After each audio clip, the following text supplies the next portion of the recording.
welcome back everybody. My name is Dean from Scenescapeshop and this is your Coffee Break Thursday. So last week we did a bit of Halloweening with Hocus Pocus.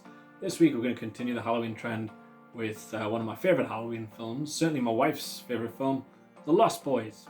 Now this may very well turn into a 2-week special because I do need a chance to get the paintings and stuff off my wall and my studio packed up and moved on to my new house. I'm moving house next week. That might mean that next week you won't see my pretty face, but we'll just dive straight into the paintings, finishing them off next week. I might finish them this week, I don't know. We'll see what happens. We'll see how it goes. I'm going to paint 2 pictures from Lost Boys.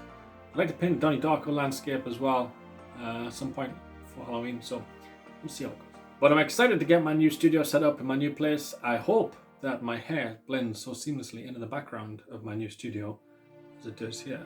Look at that. Oh, one more thing. You may well have received a special invite on Facebook, particularly if you've ever bought from me in the past. You may very well be thinking, why have I been invited to such a group? But I'm not going to tell you. I'm up to something big. And I need my people around us that's going to help us on my journey, okay? So, can't say any more, but yeah, I'm up to something. 10 weeks. What? Shh. Listen. This channel is brought to you by Photobox. Thank you to them for supporting me. If you want to put together any kind of memories for family photos and family albums and things like that, Photobox is the place to go. Whatever your story is, they'll help you tell it. Pop them photos in a photo book and keep them memories forever. But it's a full moon. Let's go paint some Lost Boys, shall we? It's Coffee Break Thursday. Nothing to do. Pop that kettle on, mix up a cup of coffee, put your feet up, sit back, relax, and enjoy the noodles. Cheers.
sister.